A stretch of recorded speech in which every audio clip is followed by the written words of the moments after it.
the sliding glass doors of Taichung Veterans General Hospital ICU part, admitting a quiet group of sharply dressed men and women.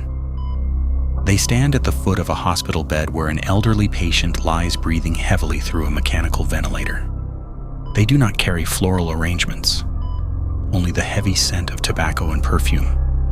They do not offer comforting words to one another as the attending nurse quickly exits the room, pulling the door shut behind her.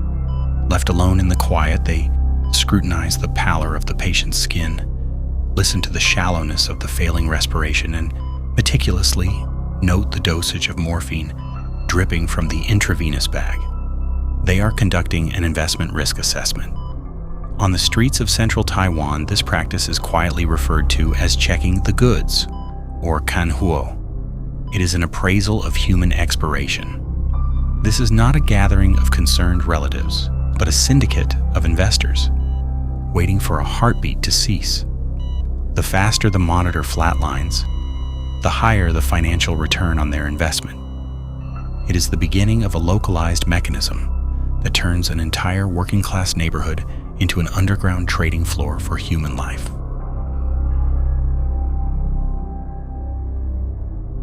In the early 2000s, a hyperdense 200-meter stretch of Shijia East Road in Taichung, Taiwan, presents a remarkable facade of civic engagement and neighborly philanthropy. The visual landscape is completely dominated by brightly lit LED signboards and celebratory red banners draped across traditional 3 to 4 story Taiwanese townhouses. The signs bear innocuous, benevolent names: the Cathay Elderly Association, the Long Life Charity Club, and the Dafugi Elderly Association. To a casual observer or a visiting municipal official, this specific corridor appears to be a miraculous hub of local welfare. Inside these air-conditioned storefronts, the aesthetic is meticulously engineered to mimic legitimate insurance brokerages or government administrative offices. Elderly residents sit comfortably on rows of metal folding chairs, sipping hot tea poured by amiable, neatly dressed operators. The atmosphere is consistently cheerful. The walls are lined edge to edge with heavy metal filing cabinets. According to the brochures neatly stacked on cheap laminated reception desks, these cabinets hold the administrative records of a community stepping up where the state has failed. The official explanation for these storefronts is simple and deeply rooted in local tradition. The associations publicly offer a financial safety net for the aging population of the East District of Taichung. By pooling modest monthly contributions of roughly 2,000 NTD, about $60, members are guaranteed a proper, dignified funeral. In a society where a traditional end-of-life ceremony requires elaborate Taoist rituals, professional mourners, floral arrangements, and extended banquets, costing hundreds of thousands of NTD, these mutual aid groups are celebrated as essential social infrastructure, and they are introduced as passing mutual aid associations.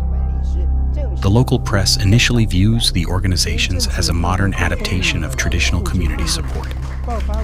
The operators are regarded as pillars of the community, local leaders who provide peace of mind to a forgotten demographic.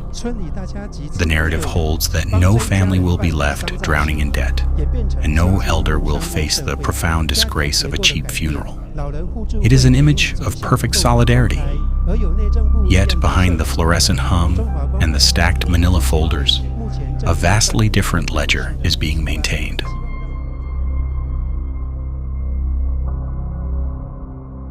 The origins of this sprawling network require an examination of the specific socio-economic geography of Taichung's East District. Historically, this quadrant of the city functions as the beating heart of the region's light industry. Locals affectionately refer to the labyrinthine alleys branching off Shijia East Road as the Black Hand Cave. During the height of the island's economic boom in the late 20th century, these narrow streets deafen with the roar of metal stamping plants and auto repair garages. The physical architecture of the townhouses intertwines grueling labor with domestic life.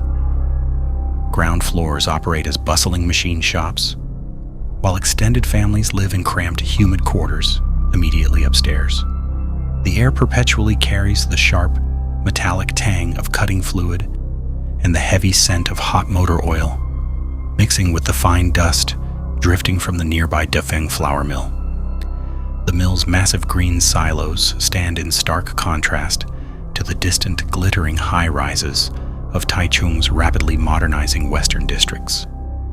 However, the passage of time and the shifting forces of global manufacturing gradually hollow out the Black Hand cave. The noise of the stamping machines fades. What remains in the East District is a fiercely tight-knit but rapidly aging working-class community. The mechanics and factory workers who spent decades building the regional economy now survive on fixed incomes and dwindling pensions. Within this atmosphere of economic stagnation, intense cultural pressures calcify into a silent, pervasive terror. Traditional cultural expectations place a crushing weight on filial piety, heavily emphasizing the execution of proper end-of-life rites. A failure to provide a lavish, highly visible funeral represents a profound loss of face and a devastating disgrace to the surviving family. For the retired workers of the East District, a quiet dread takes root. The fear of leaving overwhelming debt to their descendants becomes a daily paralyzing anxiety. To mitigate this anxiety, the community instinctively turns toward familiar, historical financial models. For generations, working-class populations, lacking access to formal banking, rely on informal rotating savings and credit associations. These networks are built entirely on word of mouth and deep community trust. It is precisely this cultural template that opportunistic figures identify and begin to systematically co-opt. In 2009, operators like Liang Jincheng formalized this mutual aid concept. Establishing the Cathay Elderly Association, they shift the model from informal neighborly assistance to structured fee-collecting corporate entities requiring signed contracts. They utilize the altruistic premise of community support. The promise remains the same: a collective pooling of funds to guarantee a dignified funeral. But against the backdrop of a stagnant local economy and an absolute absence of municipal oversight, the foundational mechanics of the associations are quietly altered. The storefronts multiply at an astonishing rate. Nearly 60 different offices open their doors along a mere fraction of the road. The neighborhood's vibrant history as a community of makers is erased, replaced by an industry that requires no manufacturing, produces no goods, and thrives entirely on the inevitable expiration of its own residents. The infrastructure is set for the largest unregulated financial exploitation in the region's modern history.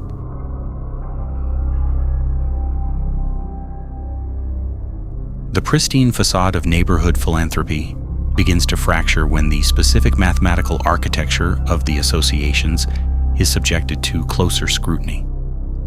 The public faces of the Cathay and Dafugi elderly associations promote mutual assistance, but their internal ledgers operate on a model entirely divorced from standard actuarial science. A new mechanism is introduced and quietly adopted across the 60 storefronts. It is colloquially known on the streets as the one pays three model. Under this new framework, individuals are not merely paying into a collective fund for their own eventual funerals. Instead, they are permitted and actively encouraged to place money on the lives of other elderly individuals in the community. An investor pays a flat monthly premium. In exchange, they receive a guarantee. Upon the death of the specific individual they have invested in, the association will pay out a return tripling their initial investment. The mutual aid groups cease functioning as a social safety net and rapidly mutate into an unregulated, highly lucrative underground lottery. The heavy metal cabinets do not just hold administrative records. They contain the medical histories and vital statistics of the local elderly populace. As the one pays three system proliferates, a chilling psychological detachment sweeps through the district. Ordinary citizens, retired factory workers, small business owners, local politicians, begin participating in the system. The normalization of the practice is rapid and absolute. Casual conversations in local markets subtly shift. Inquiring about a neighbor's cancer prognosis becomes indistinguishable from asking for a stock tip. The community collectively averts its gaze from the reality that they are actively incentivizing the rapid physical deterioration of the most vulnerable members of their own town.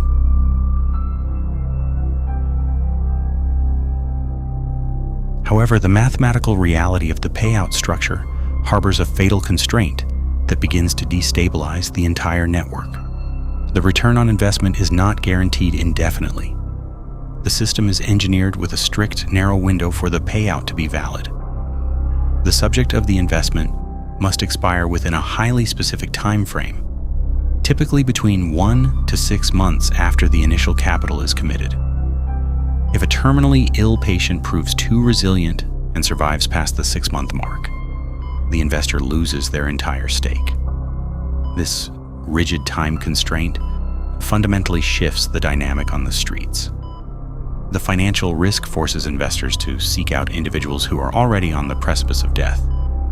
By 2012, desperate residents start appearing at the offices of local city councilors, carrying massive stacks of stamped payment receipts. These are the elderly victims who joined the associations for their explicitly stated legitimate purpose. Public records detail the experience of local residents who for years faithfully siphoned money from meager pensions into multiple mutual aid groups believing they were securing a final gift to their children. But the storefronts are beginning to delay payouts. The operators offer excuses, citing temporary liquidity issues, but the stacks of useless stamped receipts grow. Simultaneously, hushed rumors begin circulating through the alleys of the East District. Whispers suggest that the financial pressures of the 1 to 6 month expiration window are driving investors to ensure their bets pay out on time. The rumors allege that families and caretakers, heavily indebted to the associations, are taking deliberate steps to accelerate the inevitable. Stories emerge of critical, palliative care being quietly compromised. Allegations surface that the fundamental medical needs of vulnerable patients are being deliberately neglected to accelerate the inevitable.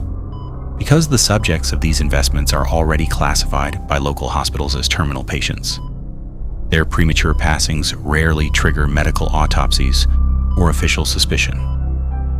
The perfect medically untraceable exploitation appears to be democratized across the neighborhood.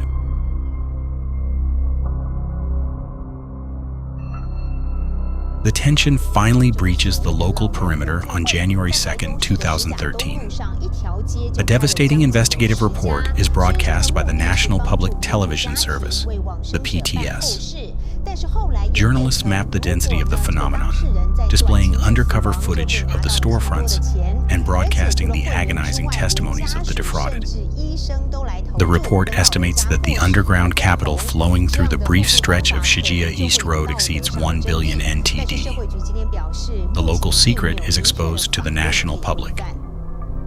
Shijiya East Road earns a sinister new moniker in the press, the Street of Death. The national broadcast forces an immediate, reluctant, bureaucratic response. The sheer scale of the financial network can no longer be classified as a series of isolated civil disputes. A multi-agency task force is assembled, combining the resources of the Ministry of Justice Investigation Bureau Taichung Office, the District Prosecutor's Office, and Taichung City Police Bureau. Investigators execute synchronized raids across the neon-lit storefronts of Shijiya East Road. They breach the brightly colored facades, seizing membership ledgers, internal accounting software, and extensive bank records.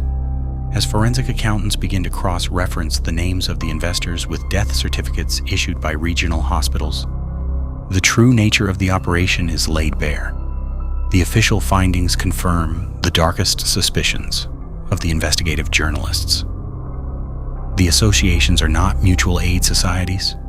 They are highly sophisticated, localized structures operating on continuous capital influx. The primary motive of operators is the rapid acquisition of wealth through the exploitation of a legally ambiguous gray market. The one pays three mechanism serves merely as an illegal accelerant, a marketing device designed to drive massive membership growth and secure immediate liquidity.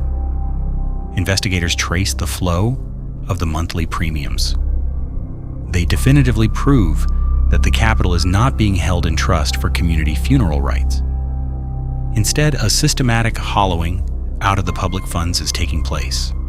The operators are quietly diverting millions into private, untraceable accounts.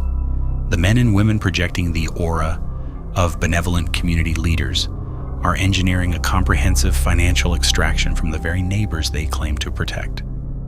Yet the criminal justice system struggles immensely to dismantle the syndicates. The operations are shielded by a formidable wall of statutory loopholes. Authorities have been aware of the storefronts for years, but because the organizations are officially registered as nonprofit social clubs, charities, or even local newspaper publishers, early complaints are repeatedly dismissed as private contract disputes. When prosecutors finally attempt to strike, they charge the operators with violating Article 167 of the Insurance Act, arguing that the associations function as unlicensed insurance brokerages. The appellate courts, adhering strictly to technical definitions, repeatedly strike the arguments down. The judicial reasoning is rigid. Because the payouts are flat rates rather than being calculated by precision actuarial tables, the operations do not meet the strict legal definition of insurance. This hyper-technical jurisprudential blindness provides the syndicates with a protective shield, allowing them to operate with relative impunity. It emboldens the operators, who simply establish secondary entities and multiply their membership rolls.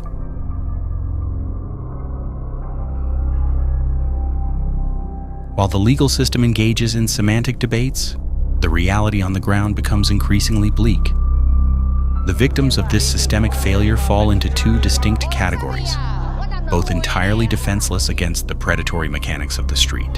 The first category consists of the terminally ill patients residing in the dim, antiseptic wards of regional hospitals, individuals who spent their lives laboring in the dangerous environments of the metal stamping factories are stripped of their bodily autonomy. They are non-consensually commodified, transformed into assets on a ledger. Their hospital rooms, which should be quiet sanctuaries of palliative care, are routinely invaded by syndicate bosses and groups of investors, appraising their physical deterioration. Their intrinsic human value is erased, replaced by a morbid expiration date. The second class of victims consists of the well-meaning, financially vulnerable elderly who join the associations for their legitimate, stated purpose. They are driven by the highest cultural virtues of Taiwanese society. Their participation is not motivated by greed, but by the desperate need for a quiet, respectable departure from the world without burdening their children. When the inevitable mathematical collapse of the associations occurs, the storefronts shutter. The entities declare bankruptcy. Thousands of elderly investors are left holding nothing but worthless paper. Money representing decades of grueling blue-collar labor vanishes overnight. The realization that their trusted community leaders have stolen their sacred funeral funds induces widespread clinical depression and a pervasive sense of betrayal. They are re-victimized twice over, stripped of their savings, and confronted with the horrifying certainty that they will, in the end, become the financial burden they sacrificed everything to prevent. Unable to successfully prosecute the syndicates for violation of Article 29-1 and Article 125 of the Banking Act by illegally absorbing public funds, or unlicensed insurance due to the semantic loopholes, the prosecutors are forced to shift their strategy entirely. They abandon the complex financial statutes and target the most basic, provable offenses: standard business embezzlement under the criminal code. The judicial resolution arrives on September 30th, 2020, at the Taichung District Court. The legal outcome highlights a chilling reality regarding the regulatory framework of the era. Liang Jincheng, the architect of the Cathay and Dafugui elderly associations, is formally convicted of business embezzlement totaling approximately 2.13 million NTD. The presiding judge delivers a scathing written rebuke, castigating the defendants for exploiting a social welfare business and betraying desperate families who relied on the funds.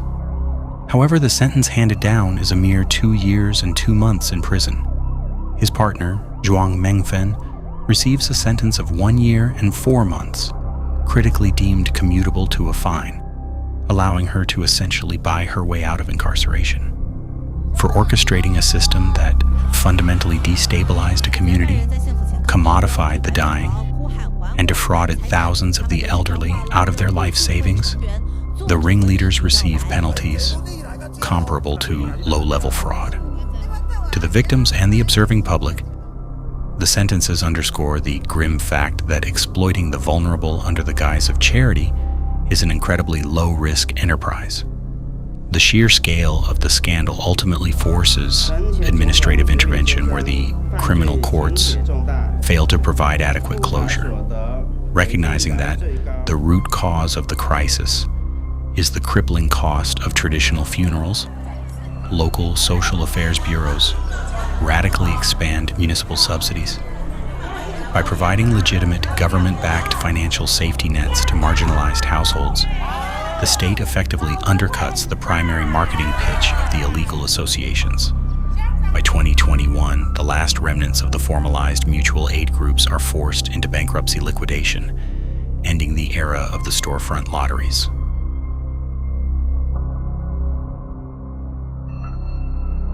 Today, the physical landscape of Shijia East Road is unrecognizable. The relentless march of urban gentrification scrubs the street clean. The massive neon signs are gone.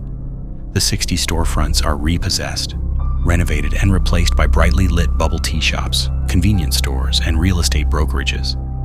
The physical architecture develops amnesia, hiding the ghosts of the exploited behind fresh coats of paint and rising property values. Yet the psychological scars of financial predation remain deeply embedded in the region. The specific methodology of exploiting familial duty simply evolves. In June 2024, a catastrophic tragedy struck a family of 5 in the nearby Fengyuan district. The devastating event occurred after they were systematically defrauded of over 15 million NTD in a scheme that weaponized social trust. It became a grim reminder of the lethal intersection between financial predation and overwhelming familial debt. The lethal intersection of financial predation and familial shame continues to cycle through the region. The permanent cultural impact of the associations is cemented by the 2026 major cinematic production, Death Gamble, directed by Chan Chun-hao. The film thrusts the forgotten history back into the national consciousness, highlighting the insidious nature of the crime. The visual portrayal of the local operators, utilizing the language of community care to mask their cruelty, perfectly encapsulates the blurring of lines between the desperate and the predatory.